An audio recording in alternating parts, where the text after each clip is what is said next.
Play the last one back, Bane. How many takes was it? I'm sure in JoBlo. Headlights on, please. And drive away faster.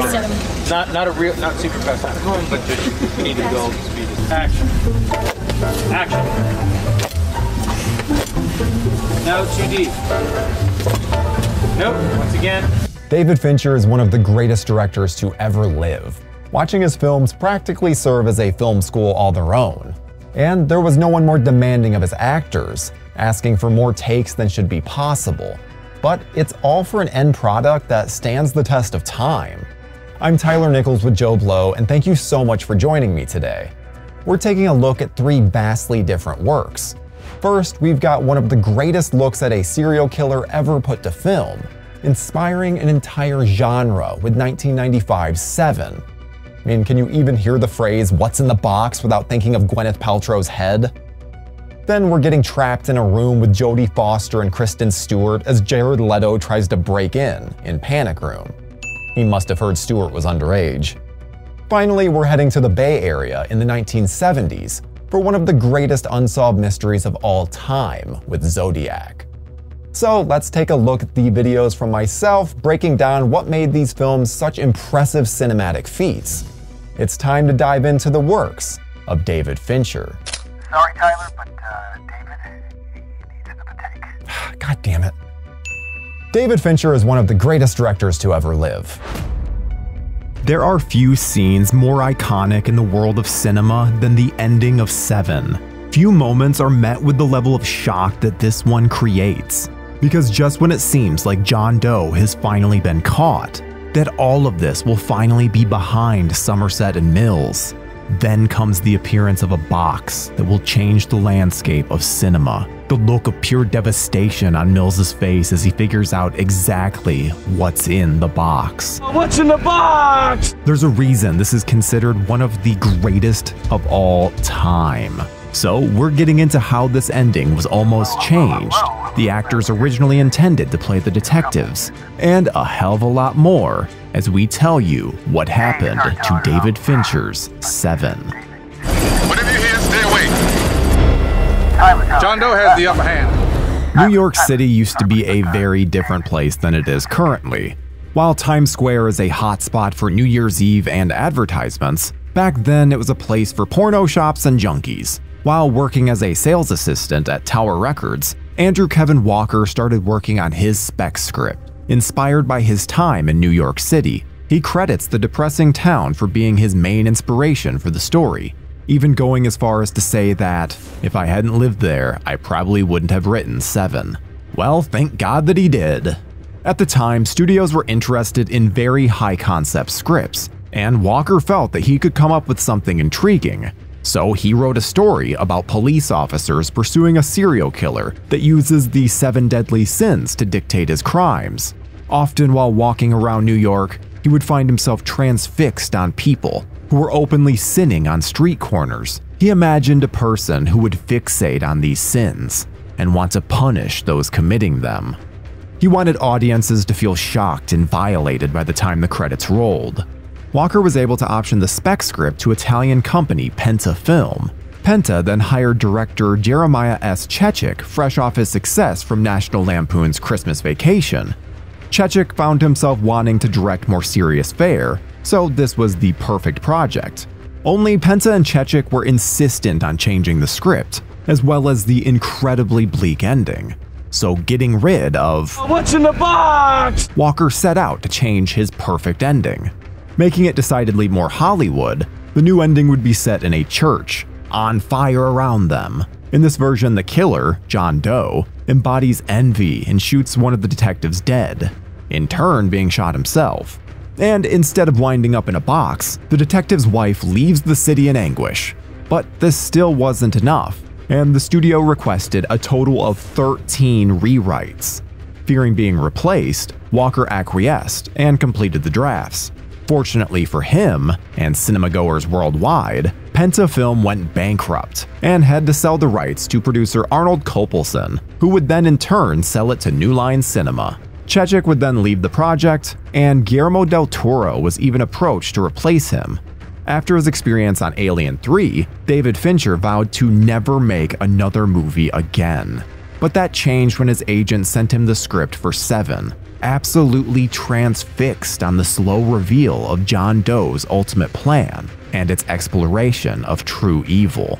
And the studio was horrified to discover that Fincher had been sent the original draft, and not the more Hollywooded version. After a bit of back and forth, and New Line president Michael DeLuca also having a preference for the original screenplay, it was decided to go forward with the more bleak ending. But the ending was a constant struggle with the studio, with them changing their mind all the time. They would only slightly back off once major A-list actors signed on, but that was more by force than anything. In fact, Brad Pitt, who had been cast as Detective Mills, only signed on with the condition that the ending not be changed. He felt that Mills needed to be the one that kills John Doe, and that Tracy had to die. Pitt was paranoid after the ending of Legends of the Fall had been changed after negative test screenings. But Fincher took a bit of convincing when it came to the casting of Pitt, as Brad had just been coming off of Interview with the Vampire and didn't fit what he imagined for the character. But after meeting the actor, Fincher knew that he had his man. Pitt was such a big get for the film that they shorted the pre-production period from 12 weeks down to 5 in order to accommodate Pitt's busy schedule. For Mills' wife Tracy, Robin Wright auditioned for the part. Christina Applegate actually turned it down before Pitt made the recommendation to take a look at Gwyneth Paltrow. The tone of the script turned Paltrow off, but ultimately, the fact that Tracy would be the film's only real positive element helped convince her. It probably didn't hurt that Pitt went to bat for her, and the two had such chemistry that they started dating while on set, and for several years after. Al Pacino, Gene Hackman, and Robert Duvall all turned down the role of Detective Somerset. While Walker had wrote the character with William Hurt in mind, Fincher ultimately cast Morgan Freeman in the role. Freeman is perfect as the detective who has clearly been around the block a few times. His reserved nature makes for a nice contrast between he and Mills, and his love for fine literature makes him stand out from other fictional police officers of the time. Casting is important for any movie, but there's an added pressure when it comes to casting a killer like John Doe. The filmmakers wanted this man to represent true evil. As such, they took inspiration from old police sketches of the Zodiac killer, thinking that Ned Beatty actually bore a resemblance, as well as his fantastic filmography. Beatty was actually offered the part, but he turned it down, claiming that the script was the most evil thing that he'd ever read. Damn, put that on the poster. REM frontman Michael Stipe and Val Kilmer were considered as well. Pitt wanted Kevin Spacey for the part, but the studio refused to pay his salary. The filmmakers even went as far as to film the John Doe scenes with an unknown actor. But dailies proved that they really needed someone with presence, and they negotiated to get Spacey on board. The filmmakers would then hide Spacey's involvement to make his appearance all the more impactful. Because of this, Spacey is the first name that we see when the credits roll at the end. If we catch John Doe and he turns out to be the devil, if he's Satan himself, that might live up to our expectations, but he's not the devil. He's just a man. The story of Se7en follows Detective William Somerset, who is near retirement, and working with his freshly transferred partner, David Mills, on a case. Somerset and Mills are like water and oil, and take drastically different approaches to the case, as well as life itself. But they start to bond as they try to catch the serial killer behind a series of strange murders. Each death is somehow connected to the 7 deadly sins. For those unaware, the 7 sins include pride, greed, wrath, envy, lust, gluttony, and sloth. Filming on Se7en started in December of '94. Despite the New York inspiration, the bulk of filming took place in Los Angeles. And while the city is often lacking in water, the production found itself constantly being rained on. But Fincher just made this part of the story, and it further hides the LA setting. He also avoided removable walls for the sets, wanting the crew to have to deal with limitations, and therefore ground the camera work in the reality of the set. Darius Conde was brought aboard as the cinematographer, and he looked to attain a heightened sense of realism within the frame. He utilized the entire frame and shallow depth of field, and was very particular about the amount of light. Because of this, the studio was very unhappy when they saw the dailies, saying that the film was far too dark. Thankfully, Fincher refused to compromise, as the darker look was what he wanted. He'd always hated when a film would say that a character couldn't see anything, while showing us that he clearly can. So Fincher wanted total darkness when flashlights were being used, and it's a brilliant effect. Filming was anything but easy, with Pitt slipping on the hood of a taxi during the John Doe pursuit scene. He cut tendons in his hand and had to be stitched up. If you look closely, you can see his cast in various scenes, which they accounted for during the rest of the filming schedule. During the moment where the sloth victim is found, Fincher told the SWAT actors that they would simply be coming upon a corpse. So imagine their surprise when the corpse came to life and gave them quite the startle. Oh, Fincher, you prankster. Rob Bottin, who famously did the practical effects for John Carpenter's The Thing, would create the effects for this film. He studied various crime scene photos and evidence files in order to get the most realistic interpretation, whether it's the gluttony victim buried in food or the sloth victim completely emaciated. These are moments that you won't soon forget. Executives turned to test screenings to see what the perception of the film would be. Despite its placement in cinema history as one of the greatest films of all time, that wasn't always the case, as test audiences were left unimpressed. This can probably be attributed to the fact that most audiences only went in with the knowledge that the film starred Morgan Freeman and Brad Pitt, two actors who usually appeared in vastly different films from the tone of Seven. This made New Line quite trepidatious when it came to the film's release, and decided to focus the marketing mostly on the 7 deadly sins in an effort to promote the film, and they still weren't convinced of that ending.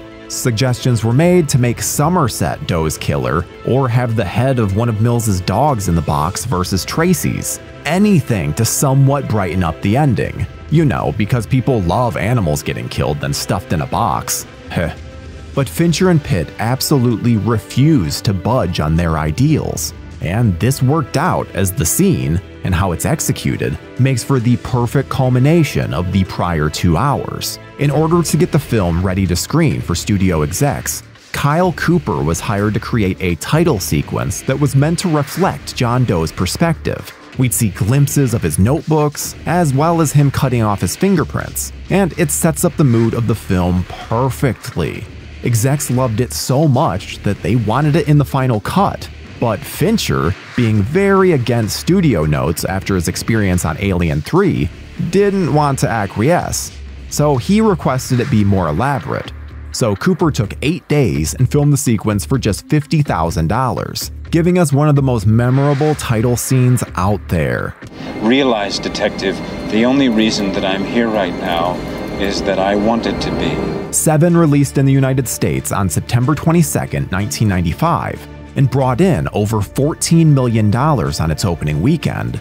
It would end its worldwide run at over $327 million, being one of the biggest hits of the year. The film was universally praised by critics and audiences alike, earning an 83% and 95% fresh rating respectively.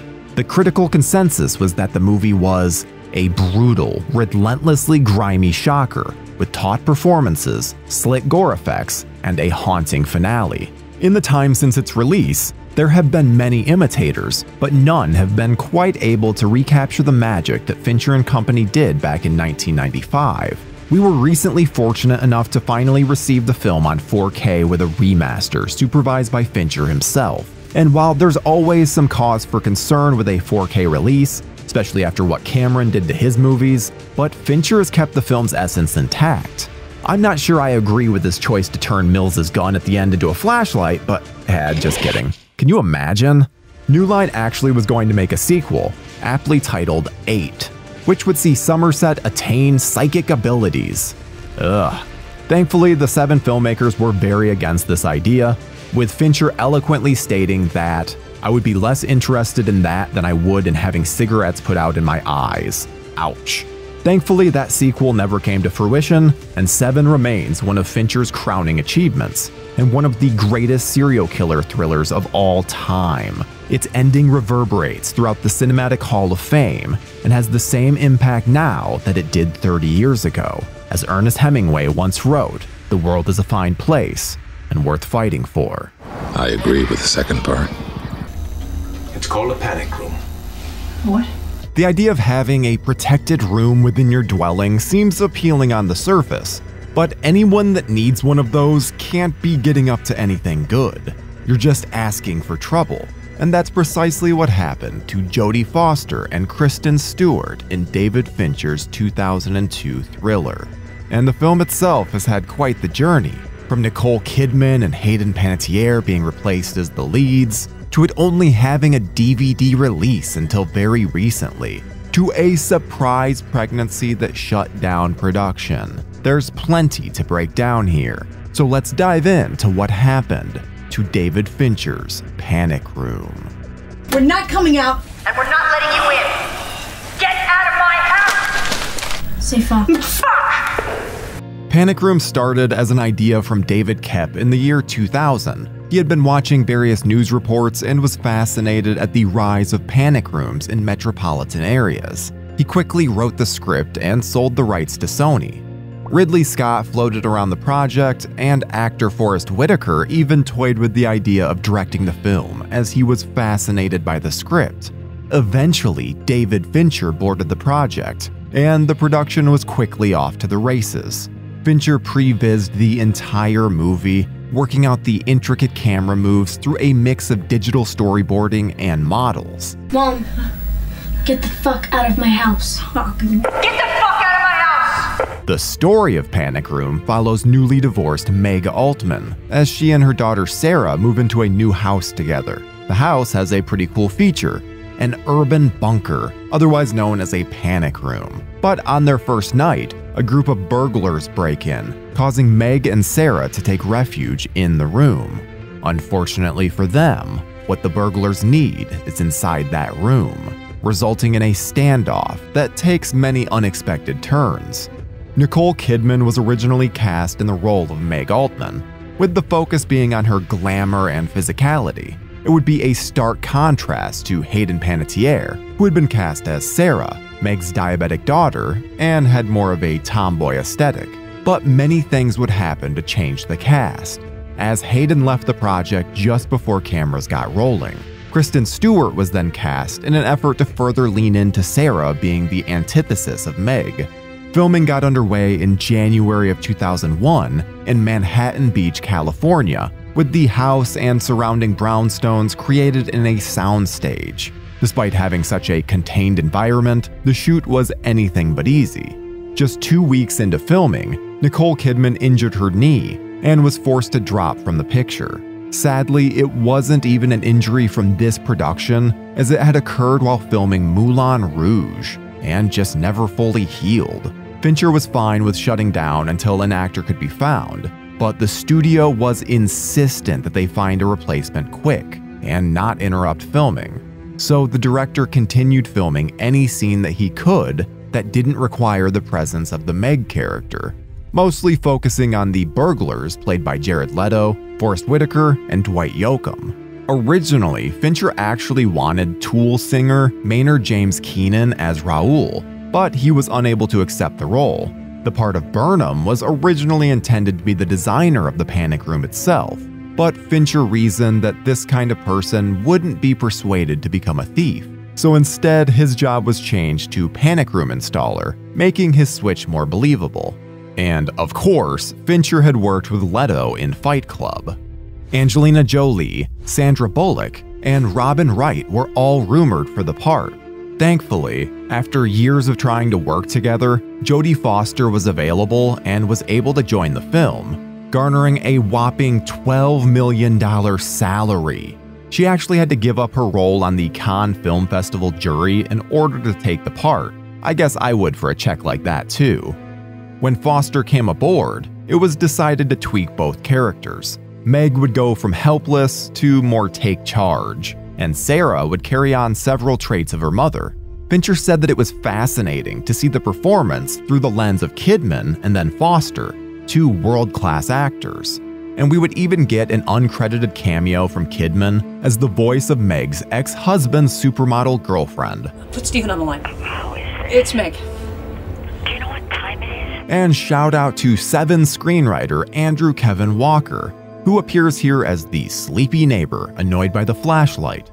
Fincher brought along his Se7en cinematographer Darius Condi to shoot the film. Like most of Fincher's work at the time, he shot it using the Super 35 format. This would allow the filmmakers to shoot with a larger canvas and then cut down the image in post-production by adding the black bars there and presenting it in widescreen. While not as much of an issue these days, at the time, filmmakers had to account for full-screen releases on TV, as well as the widescreen theatrical releases, so this was a way to make up for that. But Condi wouldn't make it long, as he and Fincher disagreed on how to shoot the film, resulting in Conrad W. Hall replacing him. A mere 5 weeks into filming, Jodie Foster discovered that she was pregnant. Fincher tried to accommodate her by covering her in a sweater and having her stunt double do anything too intensive, but the studio felt that it was too noticeable in the dailies, so production was shut down until Foster gave birth. When filming finally got underway again, Fincher's perfectionism wasn't easy for the cast and crew to contend with. Take for example a scene where Raoul tries breaking into the panic room from below, spraying plaster all over the room with his sledgehammer. It took nearly 45 minutes for the wall to be replaced and be ready for another take. Something so simple on the page took nearly 2 days to shoot. And Fincher was a stickler for authenticity, so they actually brought in a real-life safecracker in order to walk them through how to realistically crack open a safe. And despite the film being a thriller set in a house, Panic Room really pushes the boundaries with its special effects. Even the opening credits, while dated now, are far more complicated than at first glance. If you want to laugh, watch visual effects supervisor Kevin Haig discuss the visual effects in the film as he just looks back on the lunacy of Fincher's perfection and is clearly glad to have it well behind him. What looks like physical camera movements are actually all visual effects shots. Live-action plates were shot over a 10-day period around New York City using IMAX cameras as it allowed the largest canvas to work with. Then they would combine it with still shots to create the visual effect of the camera movement and the titles looking like they exist within the city. Nearly every camera movement within the film had to be smoothed out with CGI, giving it an overly perfect quality that only Fincher can manage. To achieve this, they used a motion-tracked crane, called the Technicrane, which allowed the director to achieve even greater perfection. In fact, he even started using it for basic shots, as he found that the camera ops just weren't quite getting what he wanted. As unnatural as this shot feels, where the camera travels from the propane tank to the wall, it's actually a motion-controlled shot that then transitions to an effect once it gets close to the hose. Same with this shot that goes from Foster in the bed to the line of monitors. 44 takes with a traditional dolly later, Fincher went with the motion control team to achieve his vision.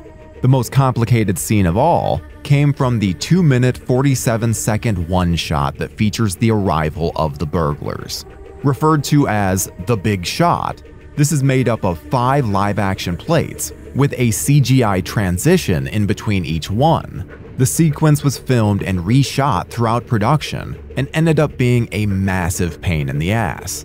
Even shots that were intended to be live action ended up being nearly entirely CGI. The only part of this shot that's real is Forrest Whitaker coming up to the window. Even the reflections are fake.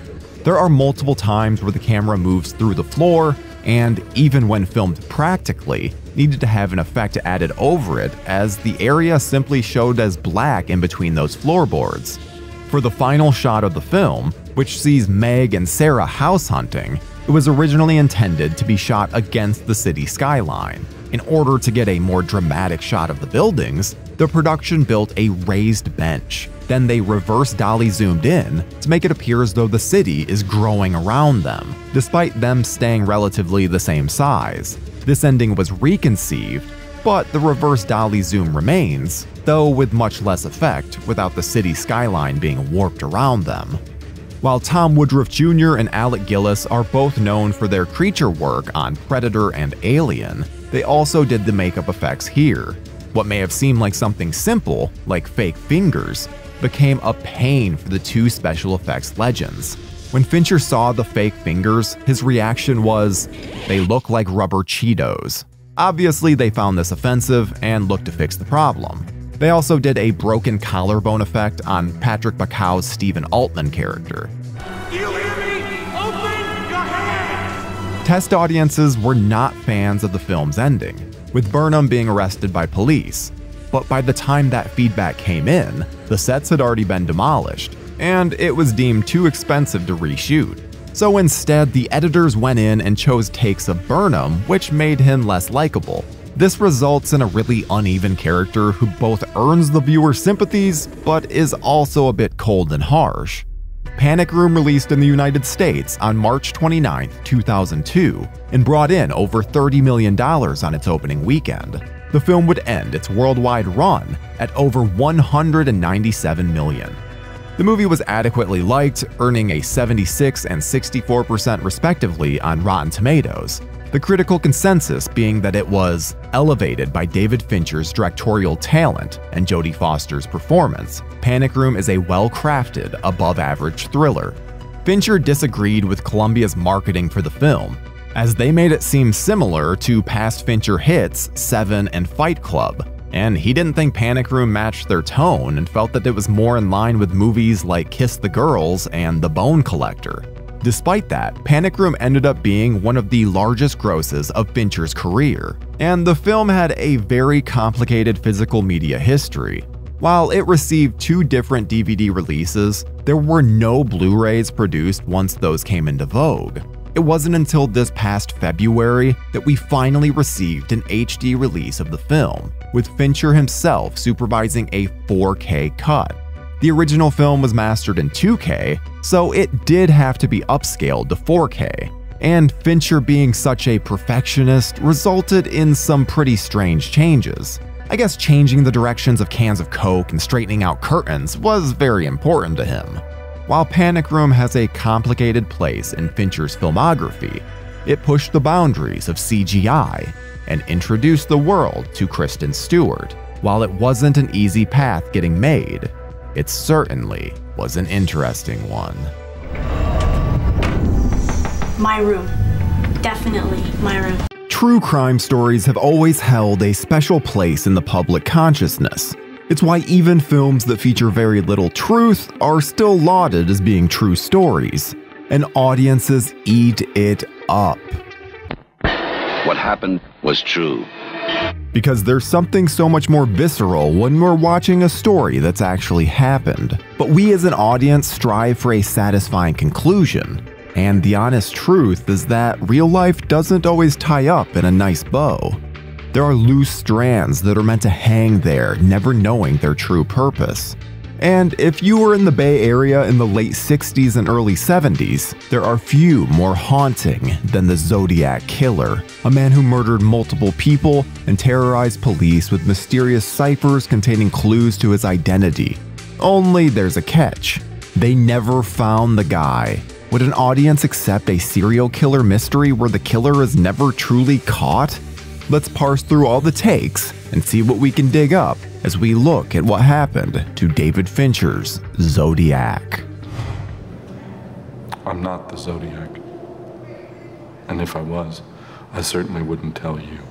Robert Graysmith wrote his true crime book Zodiac back in 1986 and sold over 4 million copies.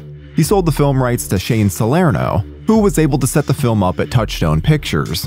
But this proposed film wouldn't even follow the real-life killings, and would instead look at a fictional story where the Zodiac killer returns, this time terrorizing Los Angeles in modern day. Thankfully, that film was never made. Writer James Vanderbilt had been obsessed with Graysmith's book since reading it in high school, and he told producer Brad Fisher as much when he asked him about his dream project. Fisher then contacted Graysmith to see about getting the rights. And the timing couldn't have been more perfect, as Disney had just lost the rights, and so Graysmith was looking for suitors. And he chose James and Brad to get Zodiac rolling in front of cameras. Vanderbilt's first choice of director was always David Fincher, whose work on Se7en impressed the filmmaker. At the time, Fincher was deeply into prep work on his film The Black Dahlia. which he would soon drop out of and would be taken over by Brian De Palma. This gave him an opening and, with Fincher having interest in the Zodiac killer since childhood, decided to take on the project. This shocked Vanderbilt, who expected Fincher to pass and never even entertain the idea. Fincher, Vanderbilt, and Fisher spent 3 years talking with witnesses and victims to try and get the best and most truthful version of the story possible. One of the Zodiac's surviving victims, Michael Renaud Maugeot, had gone off the radar. Thankfully, the filmmakers were able to hire a private investigator that was able to track him down, and he provided pivotal information about his near-fatal run-in with the Zodiac killer. Paramount and Warner Brothers co-financed the picture after talks with MGM fell through, after they wanted a runtime of 2 hours and 15 minutes. While still concerned about the amount of dialogue and inconclusive ending, Paramount and Warner gave Fincher creative freedom to pursue the film that he wanted to make. Fincher would assemble an all-star cast for Zodiac. Jake Gyllenhaal and Mark Ruffalo were immediately in consideration for the roles of Robert Graysmith and David Toschi. Fincher had liked Gyllenhaal's performance in Donnie Darko, and felt that he was capable of playing naive, but also do possessed well. Since the Zodiac killer encompasses Robert's life to the point of his wife divorcing him, he felt that he could play the obsessed former cartoonist well. For the role of said wife, Chloe Sevigny was cast and is absolutely brilliant. Surprisingly, Ruffalo wasn't interested in the project, but still met with Fincher, who convinced him to take on the role of David Toschi. Both actors met with the people that they were portraying and really shaped their performances around these interactions. Toschi even came down during filming to help clarify design choices for a scene and ended up handing out animal crackers to some of the cast. For the role of his partner, Bill Armstrong, they wanted someone that could portray the most decent, guiding light imaginable. He wanted someone that audiences would instinctively trust. And in Fincher's mind, there was no one better fit for the role than Anthony Edwards. Edwards was mostly known for ER at the time, but Fincher mostly knew him as his friendly neighbor. Originally, Fincher actually wanted to reunite with his frequent collaborator Brad Pitt, casting him as Paul Avery, but that unfortunately didn't work out.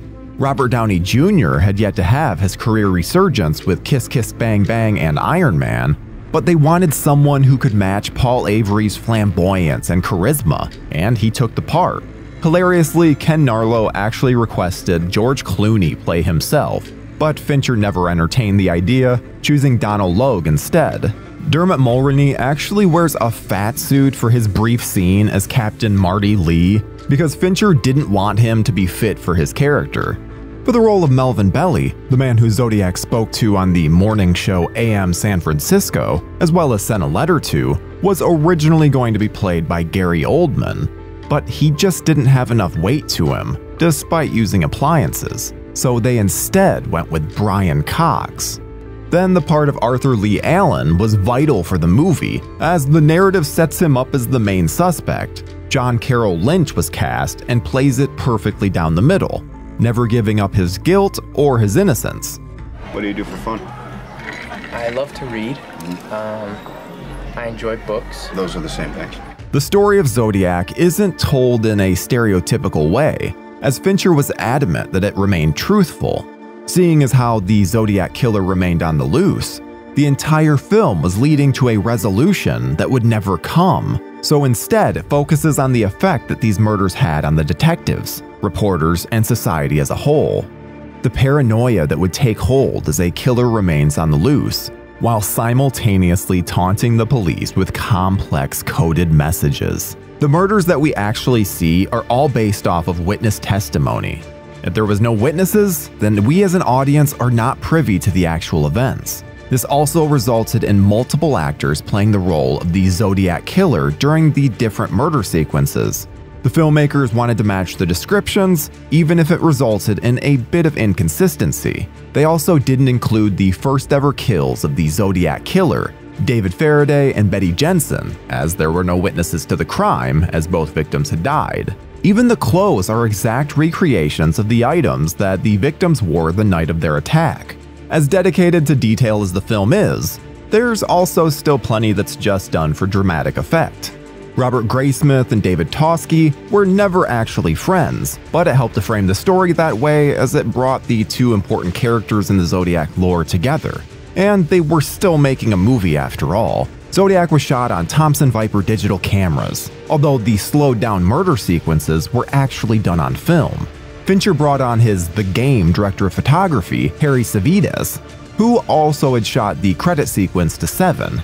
They wanted to avoid making the film look like Se7en, and instead wanted a more mundane look, thinking the viewers would more easily accept the truth that way. What looks like a simple tracking shot at the beginning of the movie was actually quite complicated, as Fincher wanted completely smooth movement. Only two issues: when transfixed on the world outside, the camera would shake and sway, and when transfixed on the car, the world outside would wobble and shake. So instead, they laid out nearly 450 feet of dolly track in order to accomplish the shot. This is just one small example of the way that Fincher always went the extra mile to execute his vision. They worked really hard to bring the late 60s and early 70s in San Francisco to life on screen. At one point, there was intended to be a one-take shot following the Zodiac letter as it arrives at the San Francisco Chronicle, but it grew to be too complicated. So they cut it up, allowing to break up the scene a bit while still keeping the intention there of showcasing the importance of the letter and the flippancy with which it arrived to its final destination, which would explode into a series of investigations. Fincher was totally open to ideas, and he's not the kind of guy who's like, I'm always right. That's what makes him such a great filmmaker. It just made the process a lot more fun and made the movie even better. One of Fincher's favorite shots in the entire film is actually the push-in on San Francisco, as he wanted to represent certain structures from the era. Given how much the waterfront had changed over the years, this was done entirely through CGI. Fincher is known for his many takes, and not every actor was a fan. Jake Gyllenhaal got particularly frustrated, complaining that they would do upwards of 90 takes. How many takes do you think? Hold on a second. 4 and a third on the lens. 15. There's a moment where he has to throw a book into frame, and you can see his frustration start to mount as he just can't get it to Fincher's liking. It ended up taking 36 takes for something so simple, but there's a reason his films have such a perfection to them, though it seems like Gyllenhaal understands the madness to Fincher's method. You know, David Fincher is incredible, and his movies are some of the best ever made. Though hilariously, some excessive takes were due to the actors themselves. Take the bar scene, for example, where Avery does a little trick with straws. This was actually something that Downey Jr. knew how to do in real life and insisted that it be included. However, after so many takes of trying to make sure that it matched for continuity, Robert regretted his creative choice, and it passes in a blink in the finished film. Fincher utilized beautiful matte paintings for several of the shots, which helps further establish the period setting. It's easy to bitch about excessive CGI in current-day cinema, especially when it comes to simple moments like showing the written word. So it's nice to see all the practical tricks used here. Motion-tracked cameras shot for 3 days, picking up various shots of newspaper headlines and writing in books. There's a texture present that you just don't get when going the CGI route. But that's not to say that Fincher isn't a fan of digital effects, as he also utilizes blue screen for various sequences, such as car rides and the kill of the taxi driver. And all of the bullet hits are done digitally, which stands out nearly 20 years later. Fincher did this for practical reasons, as with his many take style, it would have taken up too much time to clean up the practical blood. Zodiac was actually edited on Final Cut Pro, an oddity for a massive studio film. Despite being a consumer product, Fincher believed in it, and the results are quite impressive. Before we continue with our video, here's a reminder to click the Store tab on any of our JoBlo channels and browse our collection of the latest and freshest designs in our merch store. Go get you some. I need to stand there. I need to look him in the eye, and I need to know that it's him. Zodiac released in the United States on March 2nd, 2007, and brought in over $13.3 million on its opening weekend. It would end its worldwide tally at over $81 million. Considering its budget of between $65 and $85 million, Zodiac was a box office failure. Thankfully, critics and audiences alike loved the film, with it receiving a 90% and 70% respectively on Rotten Tomatoes. The critical consensus was that Zodiac was a quiet, dialogue-driven thriller that delivers scene after scene of gut-wrenching anxiety. David Fincher also spends more time illustrating nuances of his characters and recreating the mood of the 70s than he does on gory details of murder. We've gotten several physical media releases for Zodiac, and the quality is great, though it should be noted that the film was actually mastered in 1080i, meaning even the recently released 4K is nothing more than an upscale, and we're unlikely to get a truly great 4K version of the film. The director's commentary is a fascinating look at Fincher's process, with him often criticizing or pointing out historical inaccuracies or mistakes that he perceives. Not a surprise given what a perfectionist Fincher is, but his memory is like a steel trap, so it's a must for any Zodiac fan. In the end, Zodiac is a true crime mystery unlike any other. The mystery element is ever present, with no clear conclusion to the Zodiac killer's motivations, and lacking in that satisfying moment where the culprit is led away in handcuffs. Even the person that the film puts in its crosshairs, Arthur Lee Allen, was said to be innocent by David Toschi, who had access to the evidence. So we're still not left with a concrete answer. Instead, the viewer is left to ponder if we'll ever actually get a satisfying end to this story, or, like most of life, it just ends.